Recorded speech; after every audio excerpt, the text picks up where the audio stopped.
Ba-da-ba-da-ba-ba. Here we are again, Brandon, in 2024. Everything Teams Phone Live is back. And we're on episode 46 today. And we're here to talk about how to make teams successful in 2024. Brandon, how have you been? How was your holiday season, Yeah, man? I was just gonna say I don't even know if I've told you Happy New Year yet, and we're on the No. 5th of January. And obviously we talked quite a bit, and I didn't even have the chance to like socialize with you. Like, are we calling this episode 46 or is this season 2, episode 1? But I guess we're I think calling it episode 46. episode 46 for today, but it's our show. We can always change that. But I like it as season 2, episode 1. That sounds pretty interesting. Also, I like that. I mean, we may have to consider that. Well, everybody, Yeah. welcome. Oh, go ahead, Eric. I was gonna say new year, fresh perspectives, maybe a whole new season, right? Well, it's a whole new season. This is like we can call this whole season momentum. Yeah. Mm. Like by now, everyone's heard of the acquisition of G12 Communications by Momentum.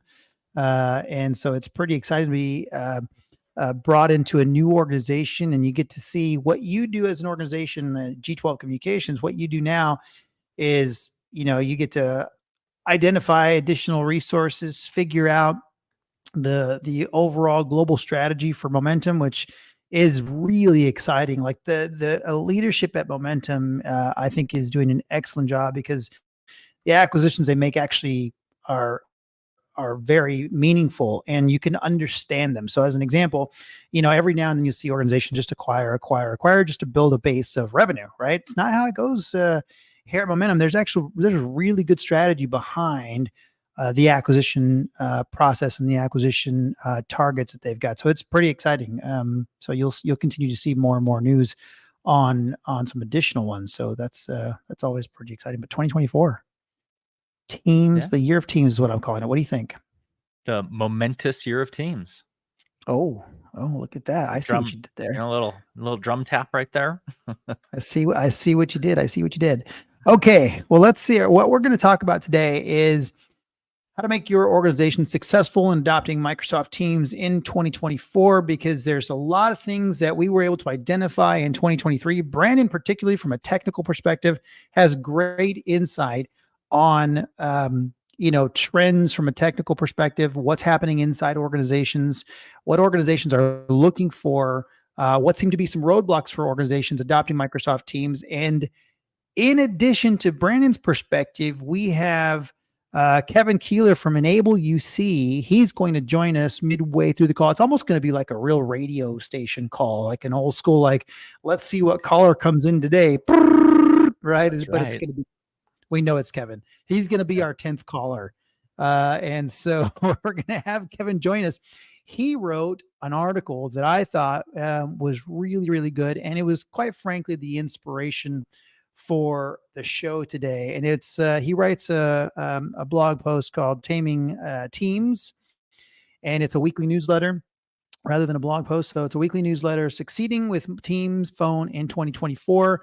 I saw that and I thought, you know what, we need to talk about how Teams is like, I mean, we feel this avalanche of activity around Microsoft Teams and organizations adopting Teams. This morning, I was on a call with a global organization looking for 15,000 seats and coverage in 67 or 70 different countries, right?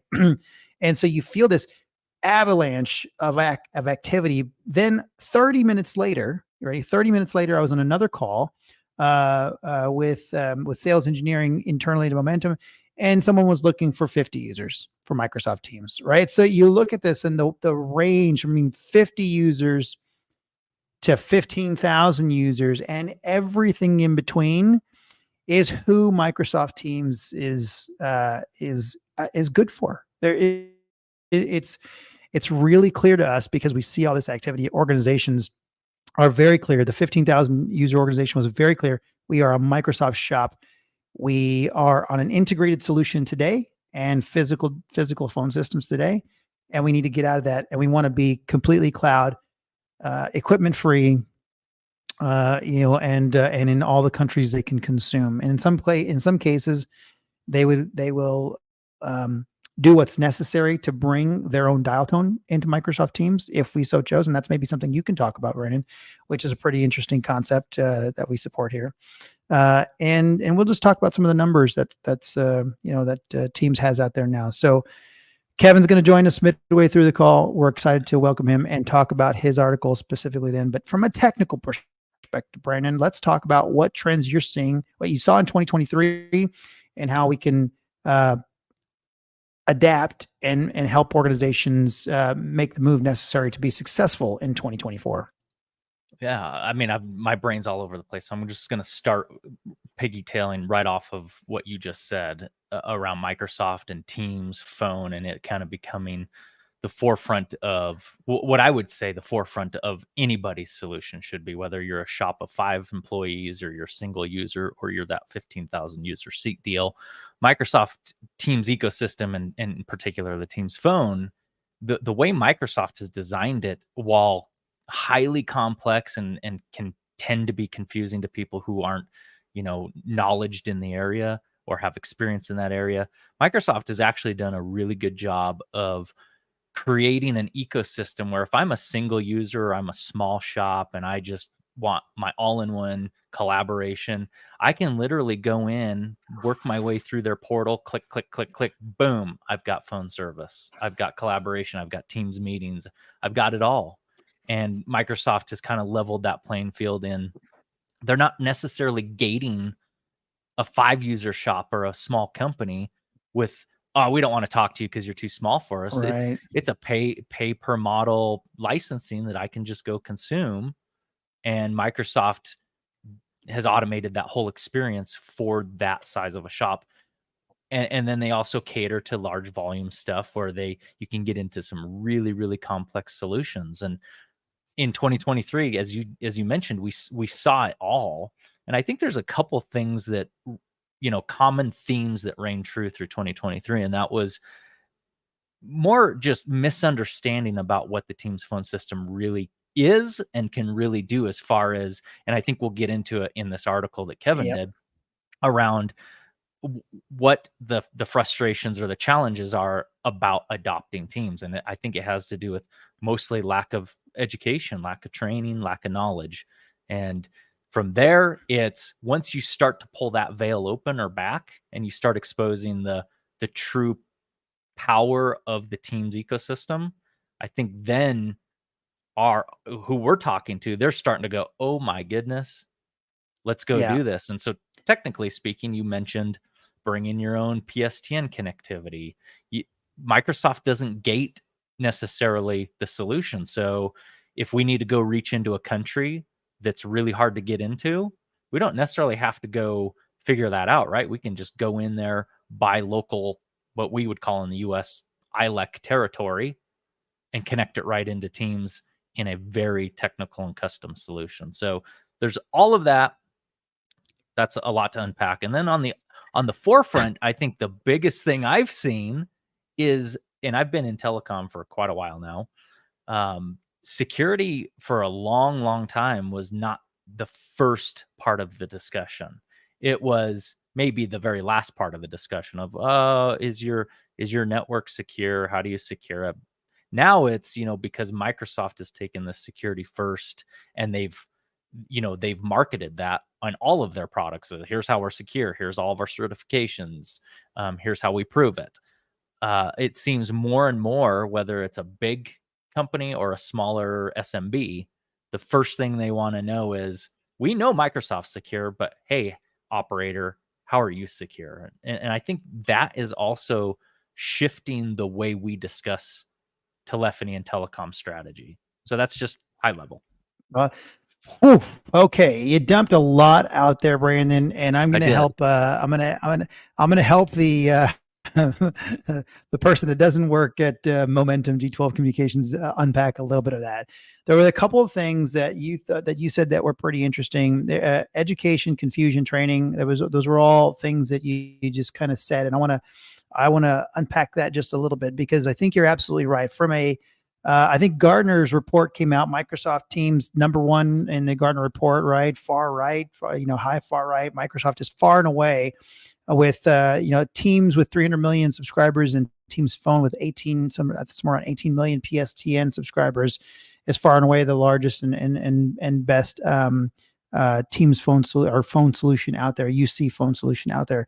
But what you said is absolutely true in the marketplace. We see this every day because Microsoft is I consider Microsoft more of a platform. Teams Phone as a platform, right? They're allowing different ways to connect, right? So you've got Microsoft calling plans, you've got direct routing, you've got Operator Connect, you've got soon Teams Phone Mobile in a lot of different places, right? There's a lot of different ways to bring in dial tone into a Microsoft Teams ecosystem, and A, that could be confusing, and B, that can be helpful, right? Because you've got the complete flexibility to exactly what you just said. You can add countries from other vendors if you need to add countries from other vendors, right? You can mix and match the way that you take in services. So as an example, you can take in Operator Connect services, let's say in the US, and then if you needed to add Turkey as an example, we could you could deliver Turkey in a direct routing format, right? So you can mix and match all the different ways to add PSTN. So that in itself is a confusing component, because if I'm a Microsoft Shop and Office 365 subscriber, and I've got my E1 or an E3 license, and I use Team for email and some security and things like that, and then I want to transition that into phone, well, I look to Microsoft, my Microsoft rep, and I look at like everything that comes at you on whether it's LinkedIn or publications or the Microsoft website. It's like, well, which one do I use? And it's one of the reasons why there are a lot of Microsoft partners out there that help decipher the complexities of Microsoft, right? So confusion is absolutely right. And training, I'm going to hit training from a different perspective here for a moment. Microsoft puts out a significant amount, and some of which Kevin did a really nice job collating some really good end user training and some really good administrator training. And we're going to get to that in a minute. But training in an enclosed sort of package, here it is, right, is something that is put together by a partner, put together by other. There's not, and Microsoft, like I said, puts it all together, but people don't really go, it's not really easy to consume if you're just reading the article. Maybe there's a video, but you're just reading the article, and it's so dense in that it covers a whole bunch of different things, right? If you've ever gone to a knowledge-based article in Microsoft, right, or might learn, you look at that and you go, there's a whole navigation with a lot of different components, and I just really need to learn how to check my voicemail, delete my voicemail, whatever it may be, right? So it becomes a job of the partner, and in this case, the Momentum, to really package something up that is useful for an organization deploying Teams. And I think in 2024, what you're going to see in 2024 is organizations like Momentum invest a ton into packaging up the story of Microsoft Teams so that you understand what Microsoft Teams can deliver. And the story is going to be told via video and data sheets and backup information, right? And then you're going to see a massive amount of training specific to what you need, easy to sort and easy to consume by organizations and by users of those organizations. So training is oftentimes one of those things that a lot of partners charge a lot of money for. And I'm pausing. Not Go. pivot, but I'm gonna pause you for a second, and I'm gonna say a couple things. I think as we look into 2024, you're nail on the head that our focus is going to become more about enabling, right? So that as Momentum's pillars are, so you can thrive as a company or a business. But on top of that, I'm going to borrow, I think you stole it from Microsoft. I say stole it, I'm saying it lightheartedly, but I'm going to borrow it from you via Microsoft, that I think what companies need to be looking for in partners is not your telco anymore, not your traditional telco, but your tech co. Find a good partner that is willing to stay somewhat agnostic with you. I get it. Partners want the business, but at the same time, you're gonna want to find partners who are willing to give you the best solution, even if that solution means giving away that business to someone else. So I think you're going to see us evolve into more of a tech co, even though we're a telco. There you go. You see what he did there, Roy? Battery sold separately. There we go. Okay, that was a phrase that I did take from Microsoft. It was telco to techco, and the reason being is because you can visualize Microsoft as being that set-top box, right? That gateway into an organization, and you can start to pull in different productivity tools that you can be delivered via Teams. And so we become that conduit from, business organizations into the enterprise and into customers, and supporting that via Teams. So it is a telco to techco sort of transition. So it's pretty exciting. Okay, so Microsoft Teams from a global perspective, again, the numbers were 300 million active daily subscribers, something like that, and then 18 million PSTN subscribers, all delivered via, calling plans, direct routing, Operator Connect, and now Teams Phone Mobile. One of the things that organizations you're going to see from organizations like Momentum and others out there are going to be workshops. And this is why Kevin's article caught me. And I was like, oh, wow, this is stuff we're talking about, training and workshops. And it's really, the workshops are meant, and it goes back to some of the things that you said, there's training and there's educating. The workshops are meant to educate pre-adoption. Let's educate organizations on how they can migrate services, because again, some organizations have some hesitation. So let's talk about what their hesitations may be, right? So it's the PSTN options, not knowing which ones they are, right? It's understanding how to support the entirety of their solution.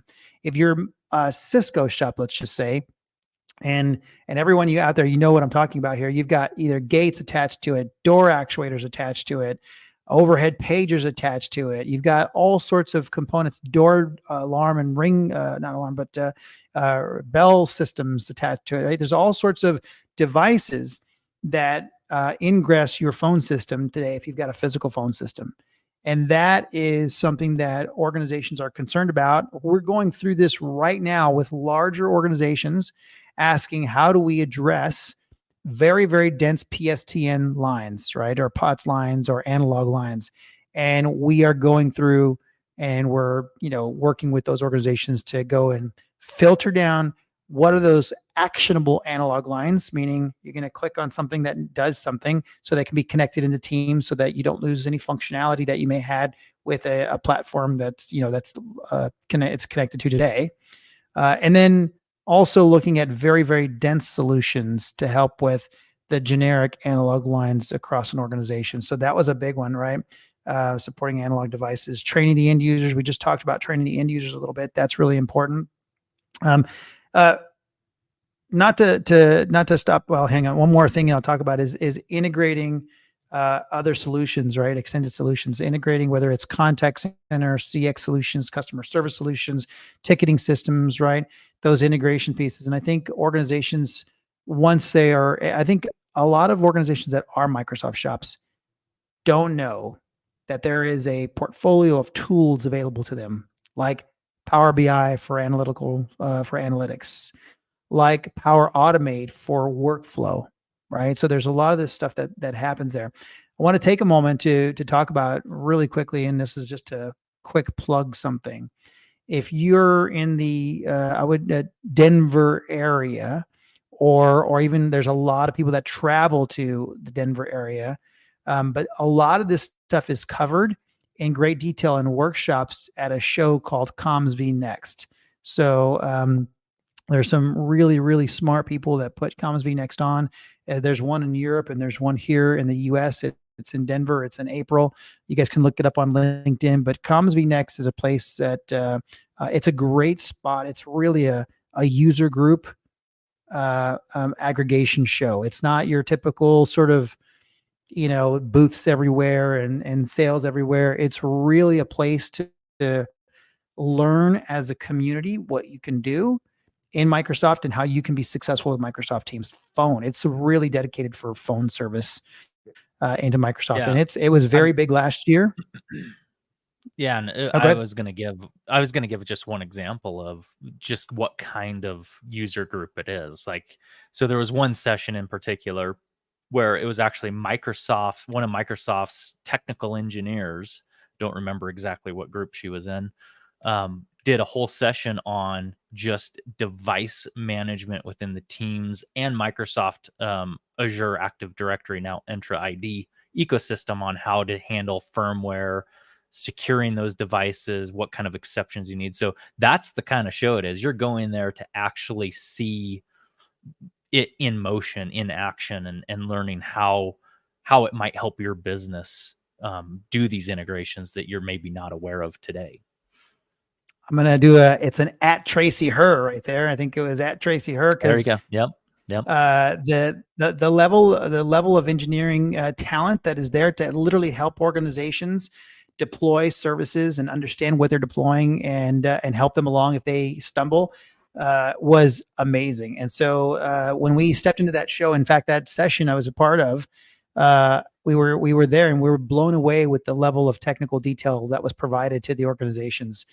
So if you're wanting to learn Comms vNext, look it up. It's CVN, something like that. You can find it on LinkedIn, I'm sure, Comms vNext, but they do a great job of putting on an excellent show. So I was just thinking about that as I wanted to cover that as housekeeping beforehand. So, okay, what else, Brandon? So training, you talked about security being forefront of organizations, and being secure in Microsoft Teams and Azure and data centers and compliance components. We were on a call this morning with a European organization, right? And is it GDPR? I can't remember off the top of my head right now. From a compliance perspective, is really important. So being able to address those compliance solutions seems to be first, or very early on in discussions these days. Yeah. Yep. All right. So what else do organizations? Training, understanding, and end user training, and then education on what they can do, what the solution looks like. What else do organizations need to be aware of? And what did you learn in 2023 that now in 2024 we can sort of get in front of?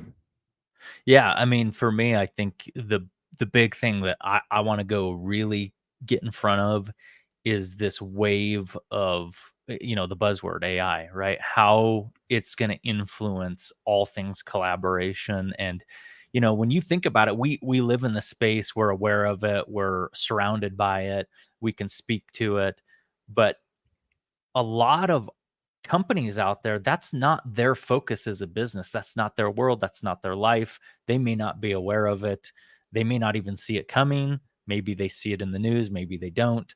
But I would love to start showing, through this channel, right, through our podcast, start showing the capabilities of AI in collaboration, like things like where now Microsoft working on bringing their Copilot solution into PSTN connectivity. So you can summarize phone calls off the PSTN. You can, if you're going to transfer a call. Knowledgeable. Yeah. Exactly. Recap the call. No notes need to be taken anymore. You can just have the transcription right there and have it highlight the best thing for you. Yep. I think there's a lot of game-changing things coming with AI, not just in the PSTN piece, but I think companies, AI is just kind of this ominous buzzword that, oh, AI, some people may take it as, oh, AI is just going to rule the world, and that's a scary thing, versus how can we help educate you on how it's actually going to take your business to the next level from efficiency, process, and procedure perspective. So I'm excited for that in 2024. I think it's going to be the forefront of the entire conversation in 2024. That's my Here's I like it. I like it. One of the predictions I've got for 2024 is that Teams enabled contact centers will grow significantly in 2024. And what I mean by that is organizations that have now become, over 2023, the beginning of 2024, have become a Teams phone shop, are going to look to new contact center solutions that are really built on and integrated tightly with Microsoft Teams. So you're going to see, I think, some of those organizations that have connectivity into Microsoft's contact center. What's the not the connect model, but the enable? Extend. Is it enable? Extend model. The extend model. I think you're going to see those contact centers really thrive in the extend model, because now you've got a massive base of customers that have been installed over the course of 2023, the beginning of 24. Those contact centers are going to start to really thrive in the enterprise space and here in North America. We see a decent amount of them going in North America today, but because a lot of these organizations are European or a base, there is and other countries like Canada. There's one in Canada, I think, or maybe a couple in Canada, and then European. You don't see them as commercially available here in the U.S., right? I think that's going to change. I think a lot of them are going to make a big play for the U.S. market because it is so big, that mid-market and that SMB, that's that larger SMB, and then obviously the enterprise. There's so much opportunity in that space. I think you're going to see them really make a play in 2024 to be that Teams phone partner, right? So here at G12 Communications and at Momentum, we partner with Luware as an example. All right, they're in the extend model. I think you're going to see Luware really come out of the gates swinging and delivering services more frequently here in North America, because they are so integrated into the Microsoft ecosystem, and you can accomplish so much with that type of platform. So that's one of I was thinking about that earlier. I was like, I need to talk about how the contact center that's extend enabled is going to flourish really in 2024. Yeah, and I think I agree with that, because it also bridges a challenge that has always existed in the contact center space, and that's the disparity between the frontline worker, the contact center, and the back office worker, that maybe the knowledge worker that sits behind the contact center, where it's always been this transfer of, okay, I've got to get it off my contact center platform and transferred into another telephony system, or I've got to bridge that other telephony user into my contact center. And the one thing that these extend Microsoft models do for you is it gives you a single pane of glass for your contact center and your whatever your phone system is, in this case Microsoft Teams. And that's a game changer.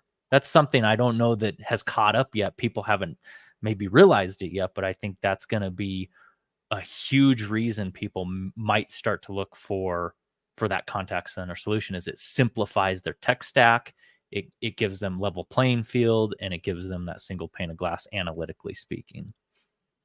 One of the things that's interesting about that, Brandon, and I want to just bring a little bit of technical, and we're reversing the roles here, because I'm going to say something technical about that scenario right there. Now, single pane of glass is like that's like a revenue driver's cue, right? But here I'm going to talk about something that's really important.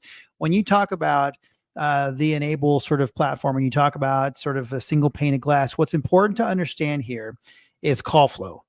Right. There is because organizations that are that are connected to Microsoft Teams in a way, they've got some sort of application in Microsoft Teams.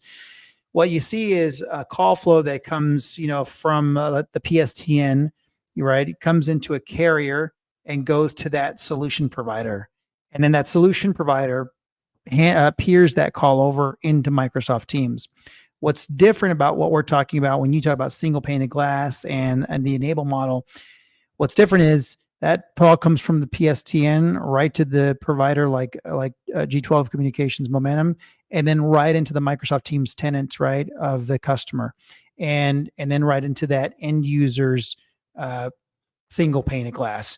So there's a simplified, secure call flow that has fewer touches on it, right? It gets to where it needs to go in that contact center, and all the manipulation, right, is happening. The call manipulation, right? All the call flow manipulation that happens is happening right in the customer's tenant. And so that to me is really if I'm an IT director, vice president, CIO, I look to that and go, that's a really clean solution that simplifies what this call flow looks like. It simplifies, I can understand it. And we just because you're a CIO doesn't mean you're a telecom guy, right? I mean, you're dealing with budgets, you're dealing with planning, you're dealing with security, you're dealing with a lot of different things. So as telecom experts, we look at this and we go, this is better. Like a straight line through to your end user is better. It takes a whole troubleshooting, potential troubleshooting concerns out of the equation. So there you go. See, I'm bringing up technical stuff, and you're There you talking go. about, marketing speak, single pane of glass. Well done, you. It's That's a right. Well, reverse day. it's because this morning I had my sales hat on, so I guess I forgot to take it off. Haven't taken it off yet. One of the things that we'll talk about too, that I'm curious, your thoughts on this.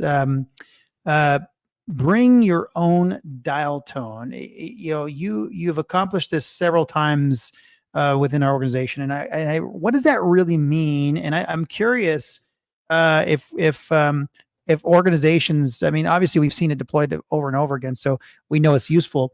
But I'm curious. I mean, what brought on this bring your own dial tone solution? Tell us a little bit about that. Yeah, I mean, I think you had mentioned it as an example, speaking to like other countries, but we even see it right here in the United States and even up in Canada, where we have a client that we're working with, and they've got phone numbers procured in I'm just gonna say Podunk, name the state, could be North Dakota, Alaska, Iowa, wherever, but very rural areas. And it's just not cost effective for a company like Momentum to build into those markets, right? We're not going to go spend hundreds of thousands of dollars to go procure 10 phone numbers in North Dakota in a region that we can't reach. So oftentimes what we'll do as a creative solution with our clients is we've adopted this bring your own carrier, bring your own dial tone methodology, where we say, hey, listen, you've already got your phone system, but we understand that obviously you want to move off and come to Microsoft Teams. So what we propose is we'll take on that relationship. You maintain the contractual agreements with your carrier, but we'll take on the technical relationship with that carrier, and we'll bolt it into our team solution. And at the end of the day, to the customer, to you who's listening, what that means is your Microsoft Teams phone system is what you work in, it's what you manage, it's what you own, and you don't need to worry about the telco on the back end at that point, because we unify that experience for you, even though we can't necessarily natively deliver that solution, but we'll partner with whoever you're partnered with to make that solution come to life for you. I love that. One of the there's this is interesting, because you look at organizations that need to deploy in tougher to reach markets. Alaska, right? I Mhm. mean, and you've got your dial tone, your SIP trunking, let's just say in Alaska, but you really want to deliver it into a team solution, and you've created a product essentially so that you can enable them to have their own dial tone, bring it into a Teams instance, via the carrier, and deliver it to their Teams tenant, just like if you were ingressing telecom services from the PSTN, you're ingressing their PSTN so that they can have the ubiquitous service across all their regions and markets. Exactly. Yep. We become that extension. And, we've done it in multiple ways where we partner directly with that carrier. We've done it where we partner with the client and use their network. We are working on SD-WAN solutions where we can do it via SD-WAN.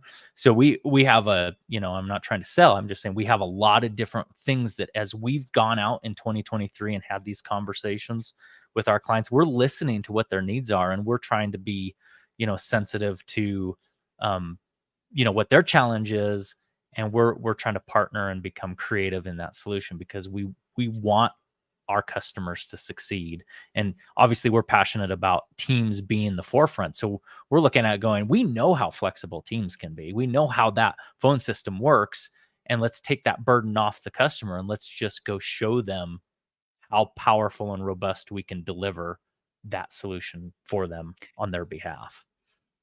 I love it. I think that's super creative. I think that's a key component when you're working with an organization, the creativity to bring in different dial tone from different regions that normally can't be reached, where you're like, there's no coverage there. Sorry. Right. I think that's a great creative solution, and that's awesome. Let's talk about the analog device thing. We've talked about it just a little bit, but I want to dive a little further into that, because that's something that is quite the burden on organizations. I mean, if you're talking to a 3,000 user organization, they probably have 100 analog lines lying around doing different things. What's the best process and way to parse, kind of how they could have that supported in a Teams environment? Yeah, I mean, I think first of all, it goes without saying that anytime you're looking to change phone systems, the first thing that you should do is evaluate what you have, what's being used, what isn't being used, and what you need going forward. So starting there, understanding what your devices are, whether they're certified, and obviously finding a partner that can help you identify this, whether they're certified with Teams or not. And then from there, you got to start taking into considerations dial planning. How do you want these devices to be contacted? How do you want them to be connected? What are their functions, right? Is this a door actuator? Is it an alarm? Is it just, I'm holding this up, you're not looking, but is it just a old school decked phone that you need Teams connectivity to? Getting that documented, and then sitting down with your partner, your Teams partner, to come up with that creative solution on, okay, these devices are actually certified with Microsoft. Here's how we can plug them in. Or nope, these devices aren't certified, but here's the analog ATA devices that we can plug in, that we can then programmatically attach and figure out where it belongs in the telephony solution. Right. So I don't know if that answers your question, but I think forefront planning and execution are kind of the sequence you want to follow there. Speaking of planning, I want to talk about this planning piece, because we've got some resources available, and I put a note in the chat there. So I was writing while I wasn't looking at you. We have some spreadsheet resources that can help you get started on pulling together that information for you, so you kind of have a handle on what it is you're looking for. So one of the things to help you be successful in 2024 is have templates and things like that to help you along the journey, right? So Brandon, I hear ringing going on. It's somebody's calling the show. I think it's the 10th caller. I think so 10th caller. Yep. 10th caller has arrived. So we're gonna add him to the call. Kevin, you're the winner. Oh. You're caller number 10. Well, How are you today, Kevin? Brandon. Hello. Good to see you. Welcome to 2024. Yeah. Happy New Year. Yeah. It's like I was, saying 2024 sounds like it's a really futuristic year, right? It seems like there should be flying cars, but I was looking outside, no flying cars. Robots are not cleaning my house yet, but I don't know. So, but you say that, I've got a little Roomba running around at this point somewhere in the house, right? Well, there you go. Yeah. I wasn't quite that creative this morning on one of our first calls very early this morning.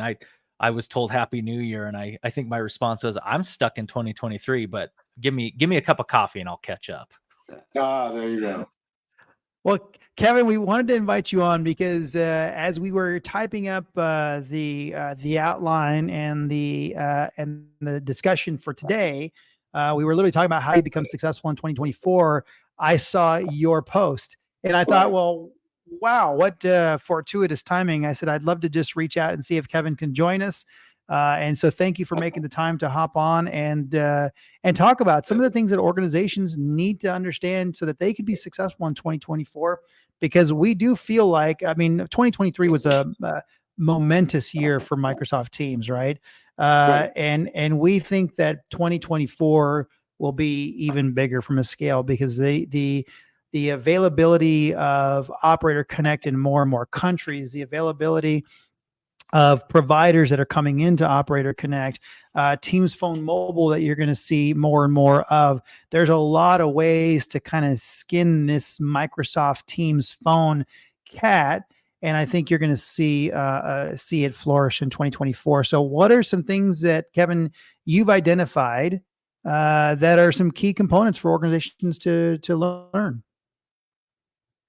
Yeah, no, thanks. That's a great question, Rick. And I think, we're all excited about the technology, but it's really about implementing it in a way that delivers real business value, right? And so, so I think, some of the things, in terms of educating yourself, if you're responsible for rolling this out or, kind of planning who you're going to work with, there's kind of like information and experience.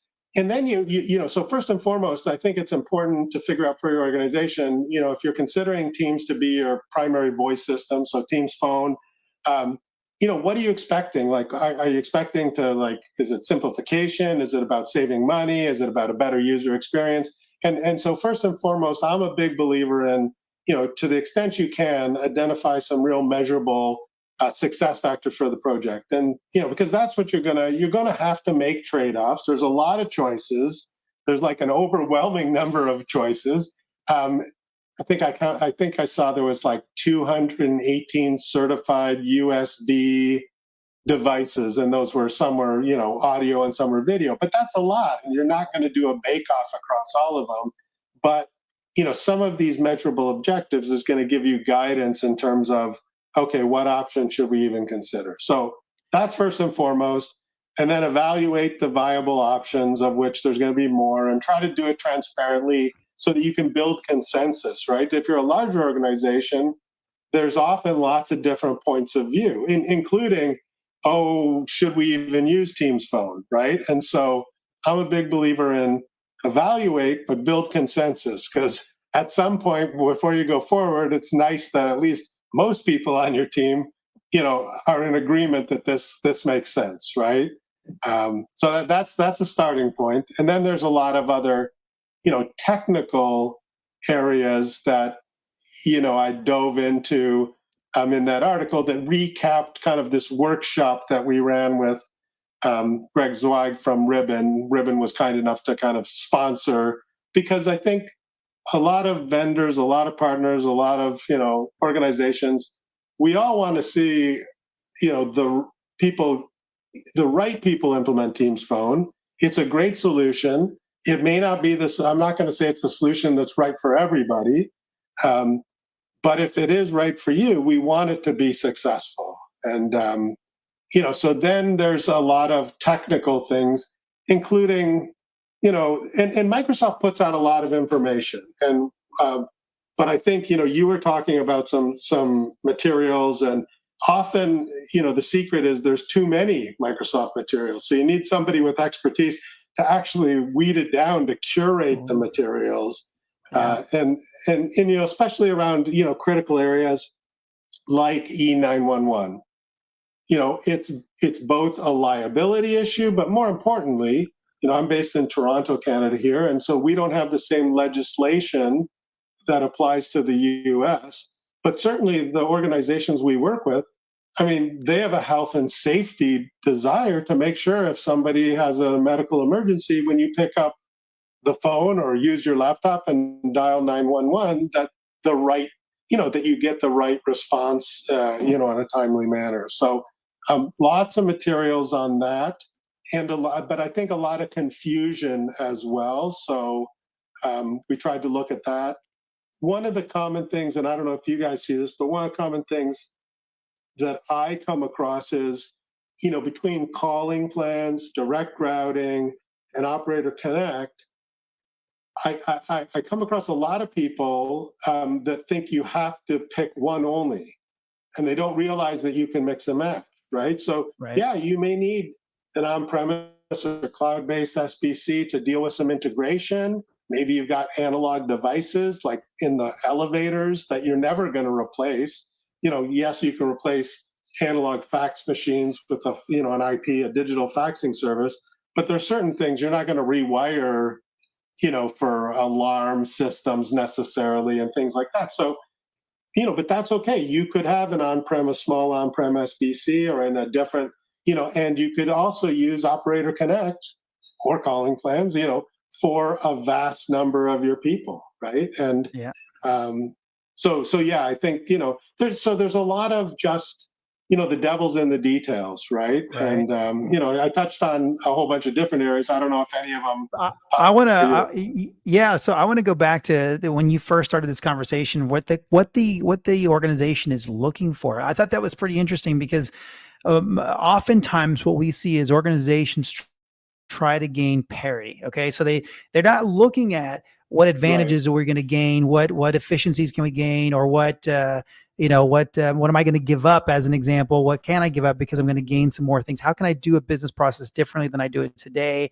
So oftentimes that isn't the view, but that should be the view, right? What's typically the view, and Brandon, you can correct me if I'm wrong because you see a lot of implementations, is, hey, I just want parity with what I've got today. And I think you're absolutely right, though. What should be looked at is you may give something up, but you're going to see returns in a different way. How can you do things a bit differently? So I thought that was what are you trying to accomplish, right? Is it a better user experience, right? What a huge KPI that would be, right? User adoption, user experience, customer integration of some sort.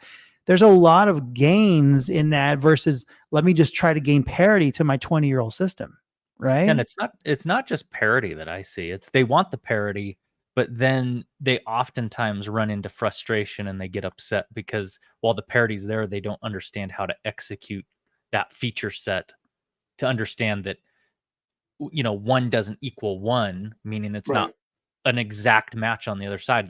Microsoft does it in very different ways. And so it goes back to, Kevin, what you're saying about this whole, planning and education and understanding, because a lot of times what I've seen is the deployment happens on the parity, like what you're saying, Rick, but then the frustration starts because it doesn't work the way that it used to work.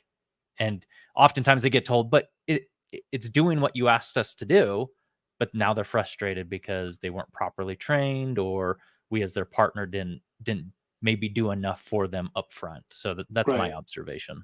Yeah, and I guess we attack that, when we're involved, which is more in kind of the strategy and the planning piece. But we attack that with two things. So first of all, at the high level, like, I'm not a big fan of just saying like, hey, let's just upgrade our system to a new system. It's like, so when I talk about the measurable objectives, it might be like end user satisfaction, but then you have to decide how you're going to measure that. So you have to say, okay, if it's end user satisfaction, a lot of times it's a pre-survey, post-survey, and then it can be other things like the number of service desk tickets.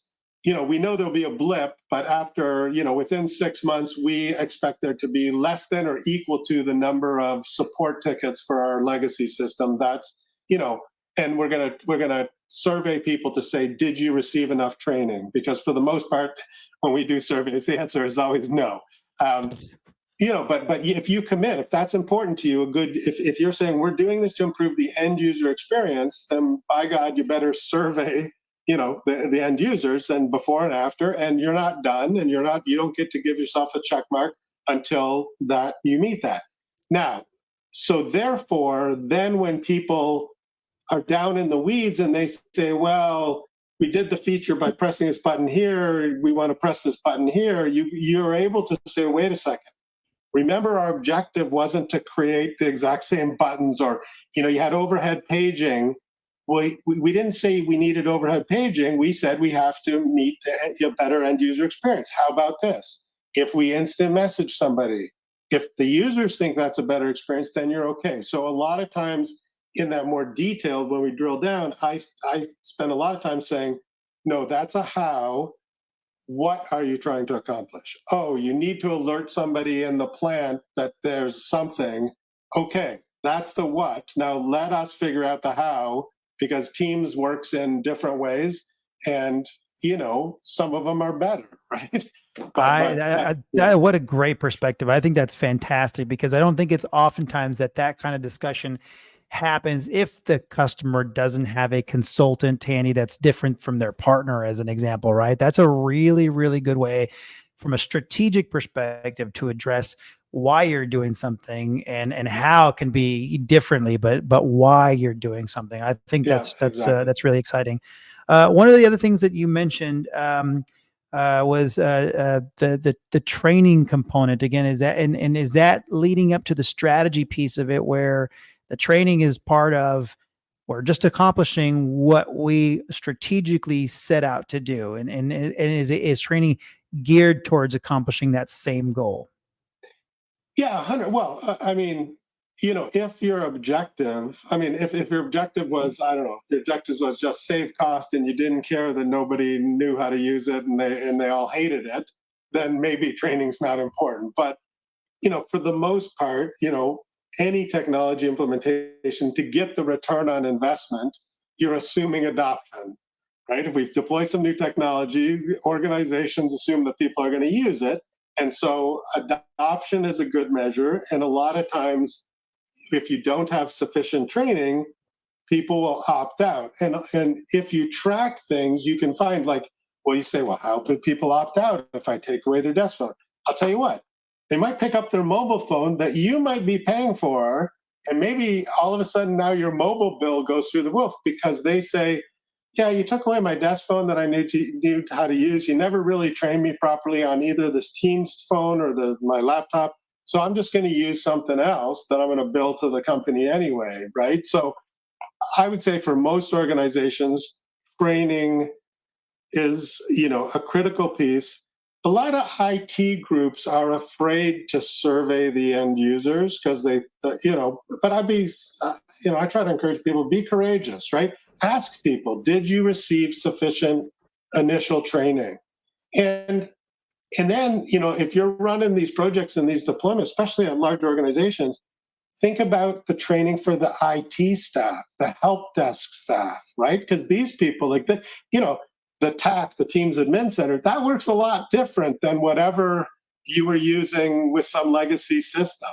And so, there's a lot of new concepts, there's a lot of new terminology. Make sure they get the training, certainly end user training.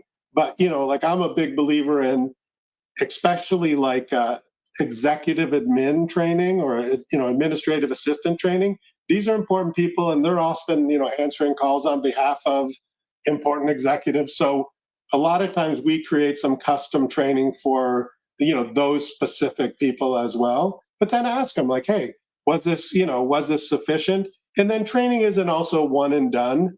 Microsoft likes to change Teams interface every week. And so you kind of need to find how you're going to help your users, keep up with that. And of course, all these wonderful new features that I think Nicole Hirschowitz said there was 700 new features in Teams. Of course, not all those apply to Teams Phone, but a bunch of them did. Right. Well, none of those features have value for most business users because as though, we love the technology. So we go and click on every button, and my wife hates when I get into her car because I'll change every configuration setting to figure out what it does. But most people just get up and on Monday morning, they just want to do their job. So they don't go and look at the settings menu and say, oh, wow, here's a new setting in Teams. And so the value of all that investment that Microsoft is making, if you don't have some form of ongoing training, your users are not going to get the return on investment that your organization would like. The last 2 minutes of this call, we still got 6 minutes, but the last 2 minutes of this call, Kevin, I want you to be thinking about your top 5 Teams features, top 5 Teams features that you feel are going to be very useful if they're not legacy ones, maybe some newer ones with top 5 that you think are going to be very useful in 2024. One other thing I thought was interesting, you talked about from a deployment perspective for success in 2024, looking at concurrence and collaboration across the stakeholders within the organization when you have a larger organization. I think in the marketing terms, we call it like your ICP, like your ideal customer profile, right? I think you look at the different you got your IT leader, you've got your marketing leader as an example, you've got your contact center leader. You do have a lot of different people that have some stake in what the system does and how, what you end up moving to. How are you seeing organizations, whether they're the CIO, kind of kick off that collaborative sort of effort to pull everybody into, yes, Teams is the right camp, let's go? Yeah, so we have a tendency when we can get involved at the beginning. I mean, sometimes some organizations have already decided they're going Teams Phone or whatever, but at the beginning, we try to bring in and run like a vision session or envisioning session, and really have those senior leaders who can speak to okay, what's the limitations of the status quo? Because if there isn't any limitations, then why are you going through this whole process? So what are the limitations and what are they looking for? And then, based on that, it's really building that consensus that, okay, yeah, for the sales department, because there are different needs, as you say, like there's, sales department, a lot of times has a lot of external communications. And, that is an area where not Teams Phone does fine with that, but, the whole shared channels and federated chat. I mean, Teams might not be the best for that type of thing as compared to, let's say, Zoom or WebEx in terms of external participants, right? So I think you want to talk that through and then look at the different alternatives. And, I'm a big believer, evaluate the status quo, evaluate, Teams Phone. But if somebody wants to say, hey, let's look at Zoom Phone, yeah, let's look at it. Because once again, if you're moving forward with Teams Phone, you don't want people that in the meeting say, yeah, but then they go out and they're kind of working against you because they never We really should have bought done in, this. right? Yeah, exactly. Because Right, exactly. then they're not going to adopt it, and so if you're going to have any disagreements or differences of opinion, I think you want to build that consensus right at the beginning. I love it. I think that's, I mean, that gives even me, I mean, I've been in this business a long, long time and, Right. and sales and marketing and product and all sorts of different roles. But I look at this and I go, this is great perspective that, you take to an IT leader and you go, this is the kind of thing, and we want to do this. You want to do this because most companies come to us as an example going, we want Teams Phone, help us figure it out. Right. I mean, that's Right. literally what they help us figure out. And they're a blank canvas, help us figure it out. Right. And I can't remember an instance where I go, you need concurrence in your entire organization and how it impacts all these different groups. Because what you typically do is you talk to this person, you equip them to go sell up to their executive leadership and you go, yes, this looks good from a financial perspective. This looks good from whatever perspective. But getting that full concurrence and having that discussion up front, that seems like a really great tip for organizations to be successful in 2024. So that's great. There's so much we could talk about. We don't have a lot more time, but I really want to put you on the spot because I watched the shootouts with you and Tom Arbuthnot, every quarter or whatever it is. So I'd love to understand. Give me your top 5, Kevin, tips for 2024 in Microsoft Teams, and what are your favorite features that you see useful? Yeah. Of course, I was talking, so I didn't really have time. Okay, so I think that the whole